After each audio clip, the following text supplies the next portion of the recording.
Daniel se mettait à genoux, et la notion du respect envers Dieu est aussi importante que la louange et la foi.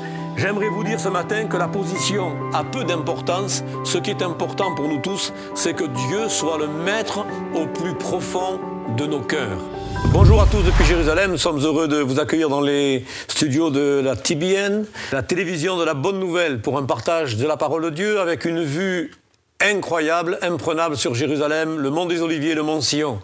Voilà, sans plus tarder, nous allons ouvrir ensemble la parole du Seigneur dans le livre du prophète Daniel, chapitre 6, et nous allons lire à partir du verset 10. La Bible nous dit ceci: « Lorsque Daniel sut que le décret était écrit, il se retira dans sa maison où les fenêtres de la chambre supérieure étaient ouvertes dans la direction de Jérusalem. Et 3 fois le jour, il se mettait à genoux, et il priait et il louait son Dieu, comme il le faisait auparavant. Alors ces hommes entrèrent tumultueusement, et ils trouvèrent Daniel qui priait et invoquait son Dieu.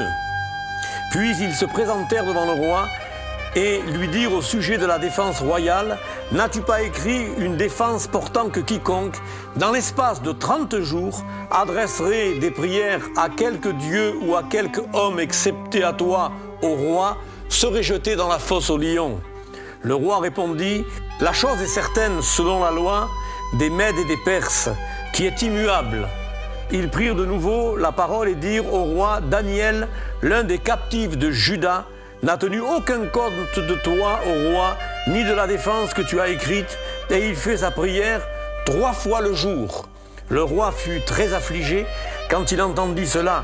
Il prit à cœur de délivrer Daniel, et jusqu'au coucher du soleil, il s'efforça de le sauver. Mais ces hommes insistèrent auprès du roi et lui dirent: « Sache, au roi, que la loi des Mèdes et des Perses exige que toute défense ou tout décret confirmé par le roi soit irrévocable. » Alors le roi donna l'ordre qu'on amena Daniel et qu'on le jeta dans la fosse aux lions.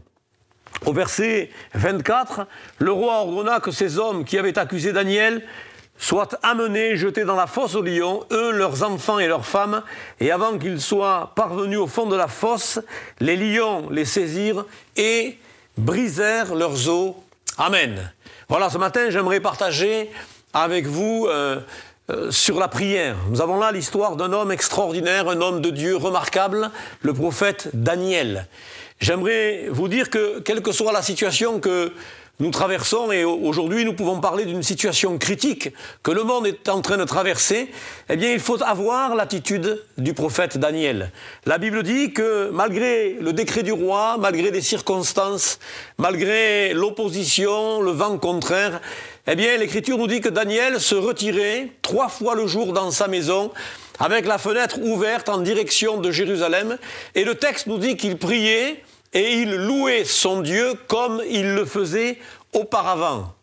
Quelles que soient les circonstances que nous traversons, nous devons avoir l'attitude de Daniel. Ça veut dire quoi? Ça veut dire que nous devons continuer à prier et à louer le Seigneur. Vous savez que nous, chez nous les Juifs en tout cas, il y a une réalité indéniable, c'est que le matin, lorsque nous sommes en prière, à la prière de Shacharit, vous savez qu'il y a trois prières dans le judaïsme la journée.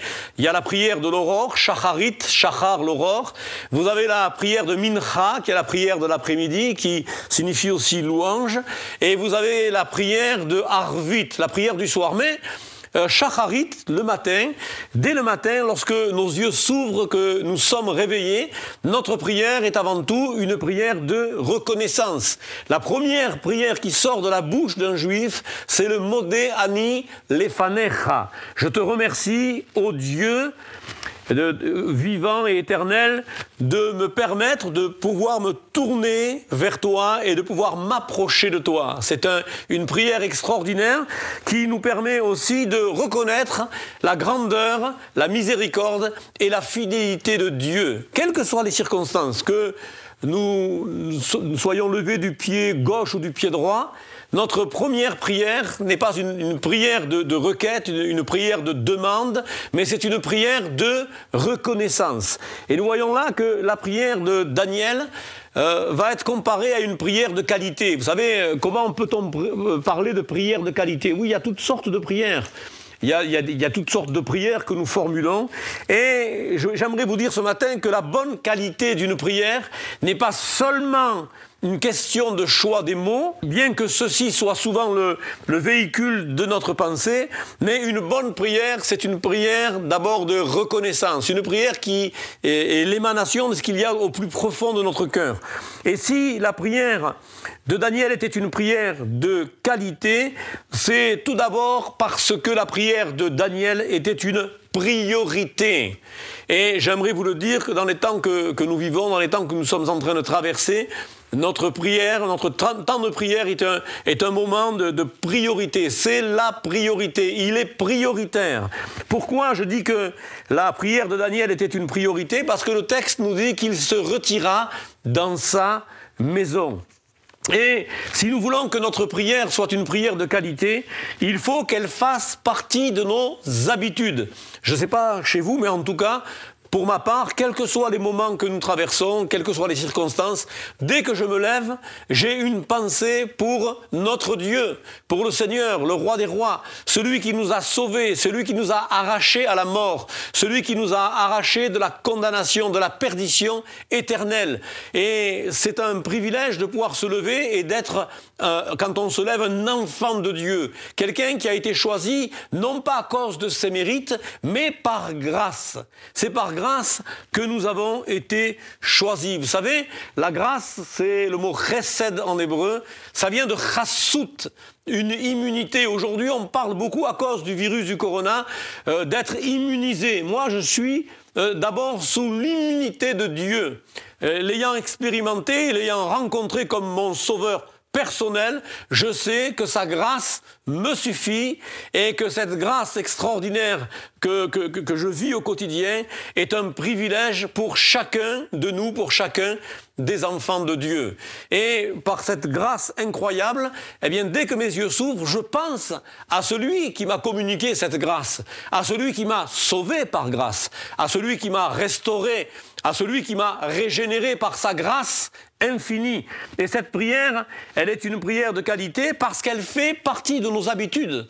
Je me lève et dès le matin, modé ani lefanecha. Seigneur, je te suis reconnaissant d'abord de pouvoir me tourner vers toi. Vous savez, c'est un privilège absolu d'avoir cette grâce de pouvoir nous tourner vers Dieu.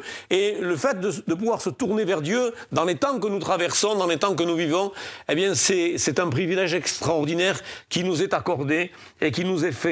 Donc, cette prière, c'était une prière prioritaire.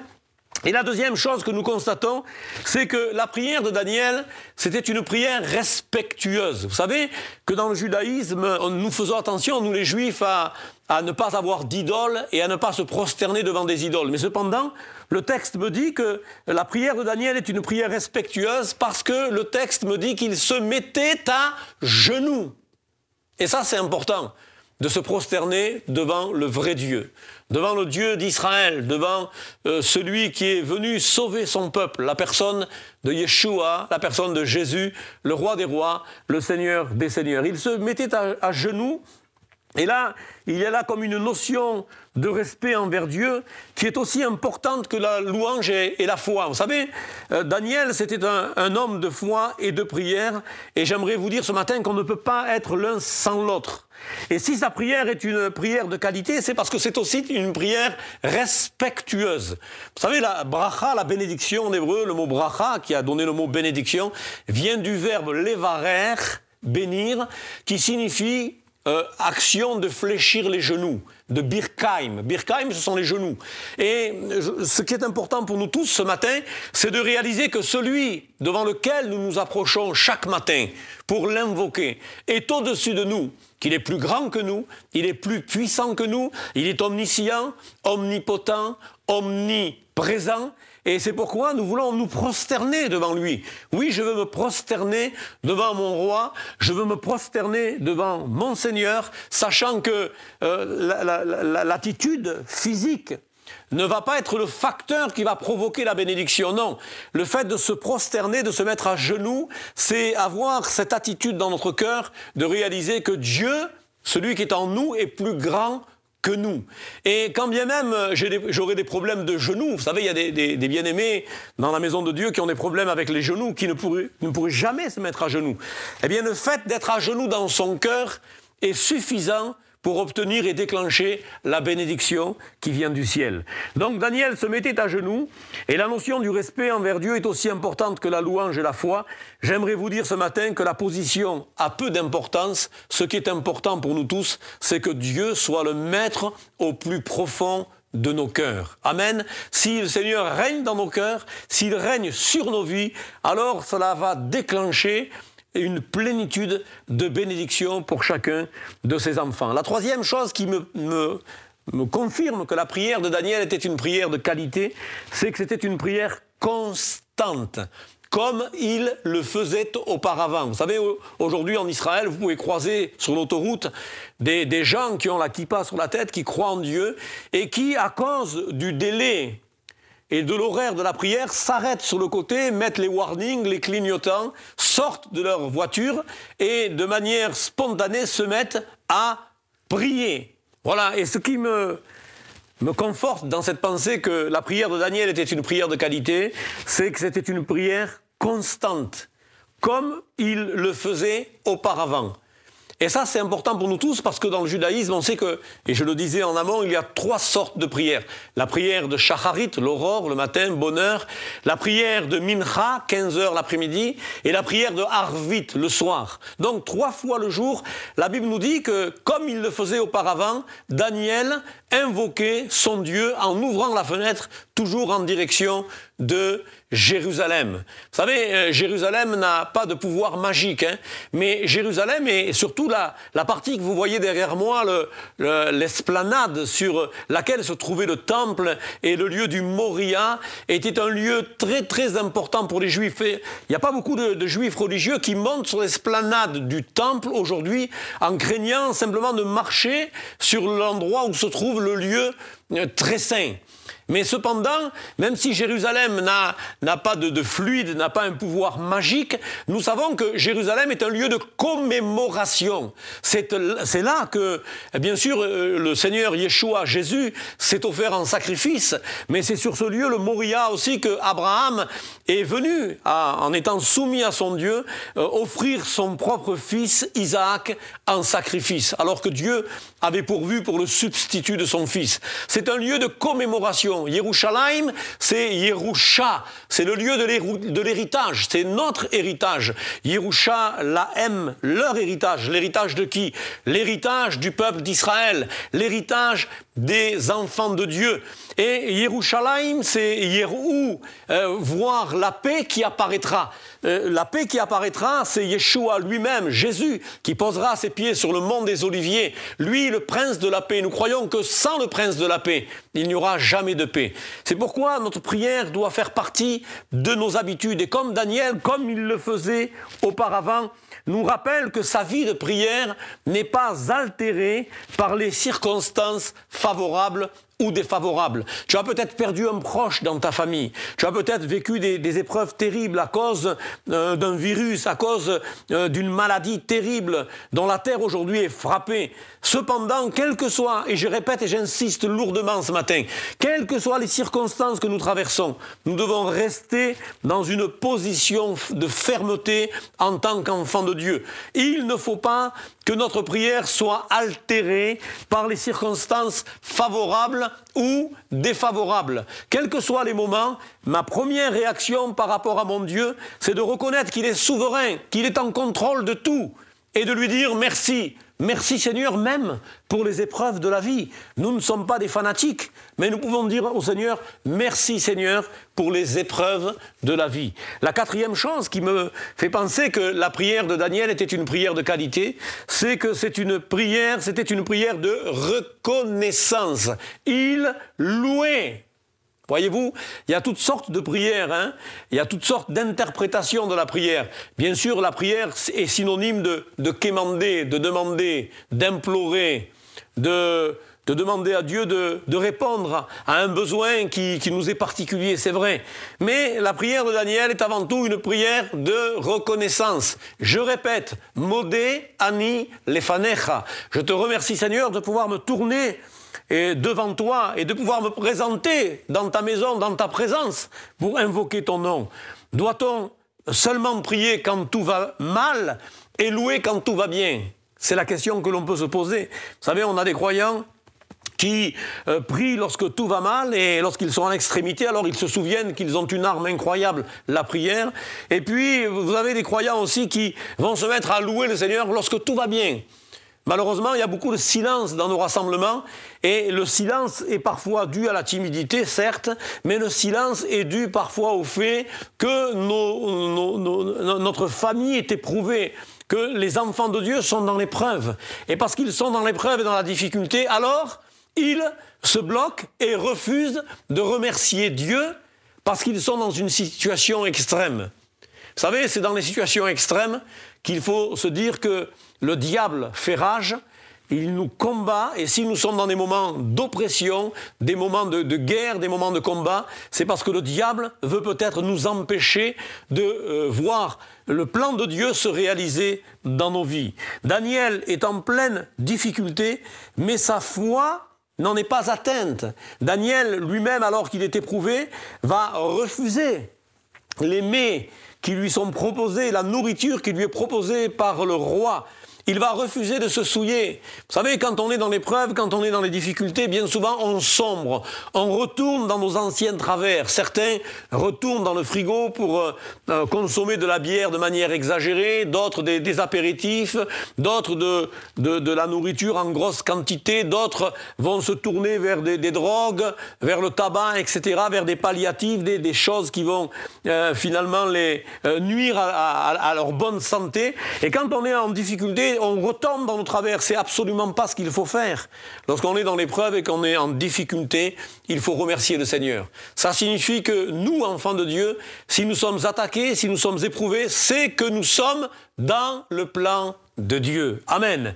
Un vêtement de louange pour chacun de nous ce matin au lieu d'un esprit abattu. Et puis, la dernière chose qui me fait penser et qui me fait réaliser que la prière de Daniel était une prière de qualité, c'est que c'était une prière de foi.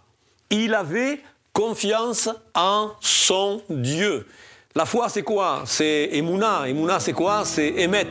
Emet, c'est la vérité. Jésus est le chemin, Yeshua est le chemin, la vérité et la vie. Ça vient de Amin, d'être de Léa Amin, être solidement attaché. Et quelles que soient les circonstances que je peux traverser, je reste solidement attaché à celui qui est dans le ciel et qui est en contrôle de tout. À lui soit toute la gloire. Il avait confiance en son Dieu et la foi de Daniel a son importance.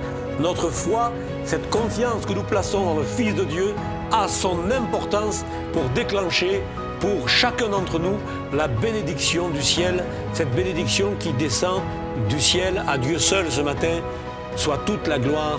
Amen.